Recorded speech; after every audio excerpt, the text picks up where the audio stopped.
Okay, so today we are going to get at the front of the lift. Change plans, so the front end is a lot heavier than the rear end, so we're not going to use the cement blocks or cinder blocks or anything like that. I've got some pretty good sized stumps that I'll use instead. It's just if they do crumble or there's a crack in them somewhere that you can't see and it drops, then things can go pretty bad pretty quick, so that's what we'll do. So now we're going to just jack it up right now.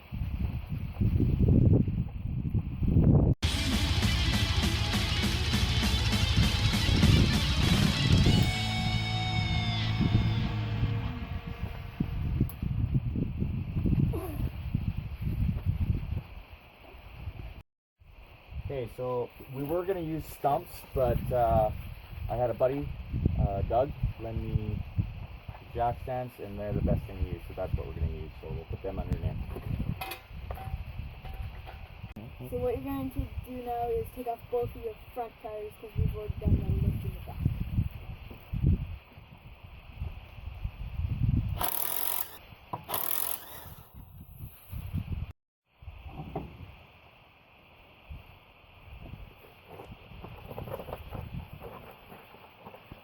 What we're going to do is take off the caliper, this piece right here, and hang it somewhere out of the way. Now we zap strapped or zip tied the caliper onto the mold right here, so it's out of the way. Okay, so next we'll take off this locking hub here.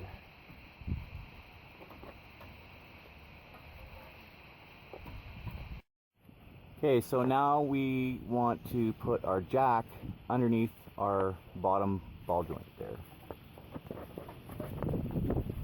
Just give it a little bit of pressure on the spring, and now that won't go anywhere. Okay, now we can remove those strut bolts.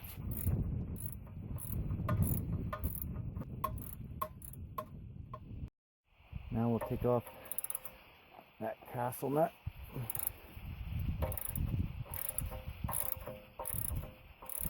Get that tie rod off there.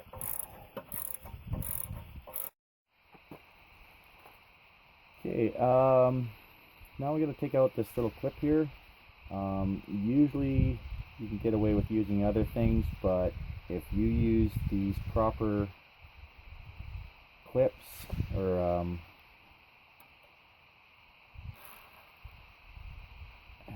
here we have it. They got the little tips on the end of them, and they pry apart. You're pretty much going to need that.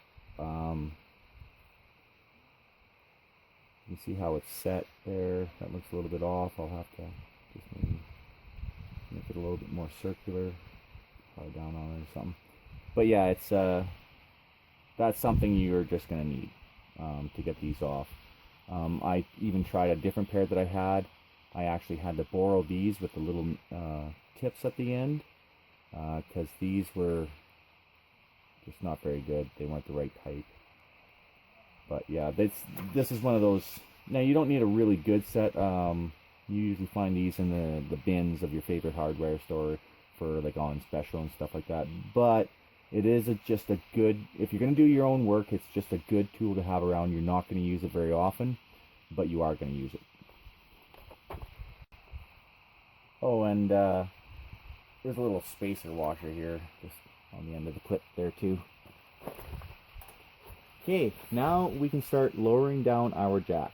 Like I said, I've never done this before. This is my first time, but if I had to guess, now is the dangerous part, because we're going to start opening up that A-arm from here and expanding that spring.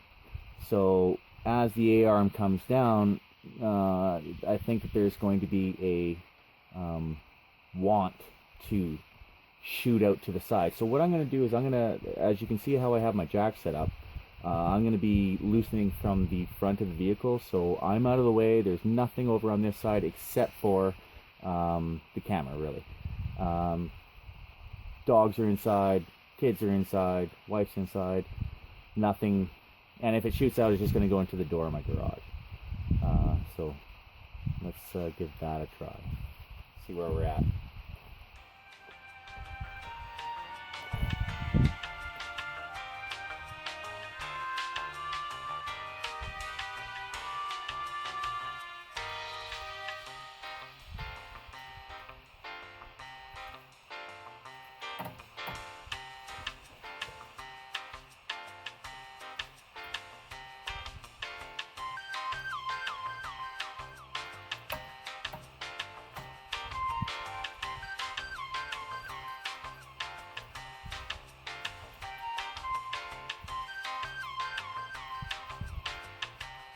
I'm just going super slow.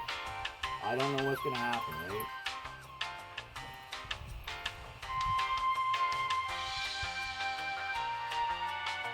So it seems to have stopped. I'm going to give it a little bit more that it can push down if it wants to.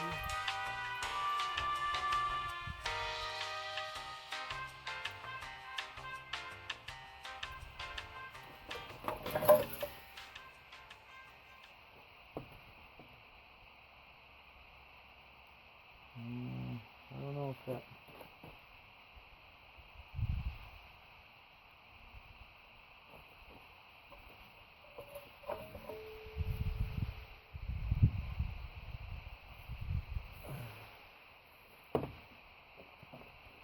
I'm kind of hiding from the spring here. Doesn't feel very loose to me.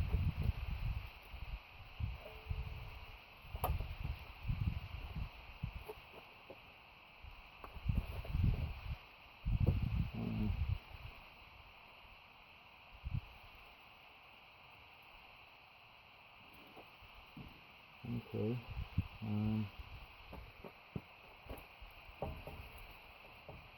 Okay, I think it's pretty good. Yeah, I can. Okay. If I can move that spring with my hand, you can see the gap up here where it's not sitting on anymore. If I can, like, move that spring around with my hand, then should be good. But looking at it, I'm fully maxed out. Well, actually, if I took off that sway bar, I think it would drop a lot more. So I'm just gonna jack this back up, and then I'll take that sway bar off and see if that can give me a little bit more, just so I can fit in that 2-inch spacer and have more to work with as far as how it goes in. Okay, so that did the trick. Took off sway bar, dropped it in an extra inch back there, making this drop down a lot more. Now it's just and that's out. For all the hype that I heard about how these things can come firing out, really I didn't see a lot of danger doing it just this way, where you can control that coming down. Now this is a worn spring, so might be a little bit different, but I can't see much. We're actually going to replace this spring with the one out of the white tracker, the spare I have out back. This one actually was way sagged compared to that one, so that probably meant, a good friend of mine, Mark, told me that probably meant that there was a very large man that drove this vehicle for a long period of time, and just, you know, a 350-pound man or something would wear down one spring all the time. So that's probably what happened. But we're gonna clean this up and spray paint it quickly and get it all ready for the spacer to go in, and then it should just be a quick little put back together. You know, now that I'm into it, I'm not seeing a lot of hardness to it, for sure. Okay, now we're going to take our front spacer, which is, the back spacer was like considerably higher. You'll notice that this one isn't 2 inches, but it's not its size that matters, it's where it's placed on this A-arm. So we'll just slide that on. use our rubber mallet, get things all snugged up.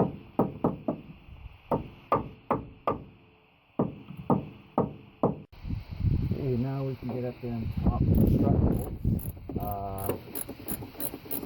Take off the air filter box. And then you can take out the top of the strut bolts.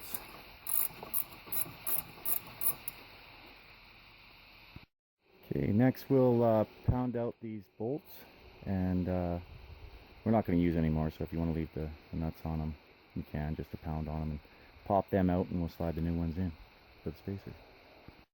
Okay, now we'll take our 3 bolts and washers, pop them down into the top. Okay, now we can get our spacer on for the strut. I got Kim helping me out up top, and Johnny's hanging out too, just in case I need another hand. So make sure you put the lip of the spacer facing upwards. Then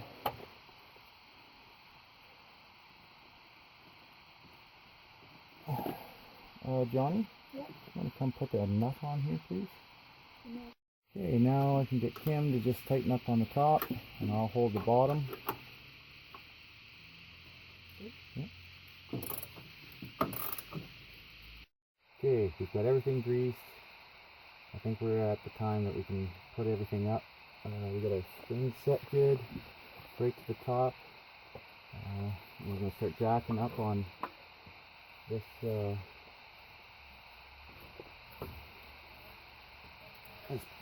ball joint once I can get it up there.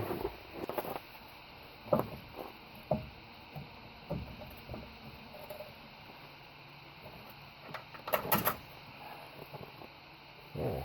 Now that should be safe now. I gotta get the washers and nuts on. And we can put our tie rod back in.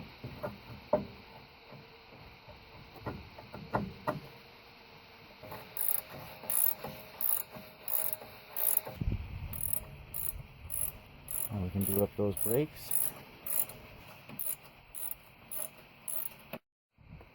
Now we can put our brake line back in and replace this clip. Now I can put on rubber bushing and the nut and hook back up that sway bar.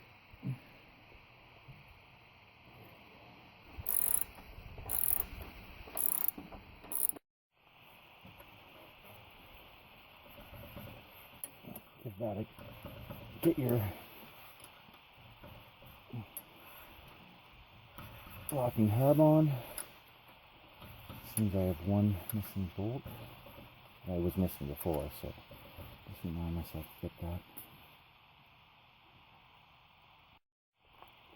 Now I should be able to lower it down and not have a spring take out the camera.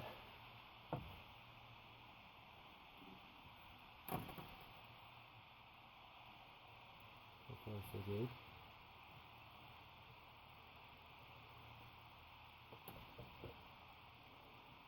No more. I'll put on the tire. That one's done. Okay, now I can put the tire back on.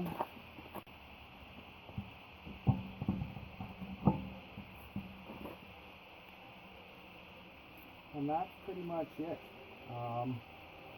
Like I said, I thought it was a lot harder than what it turned out to be. If you want to try it, I didn't have that much hard of a time.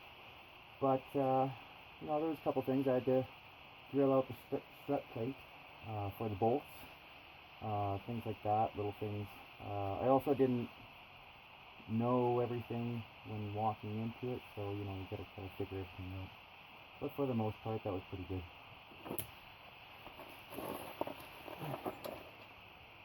But as always, if you guys are getting something out of this, or you like it,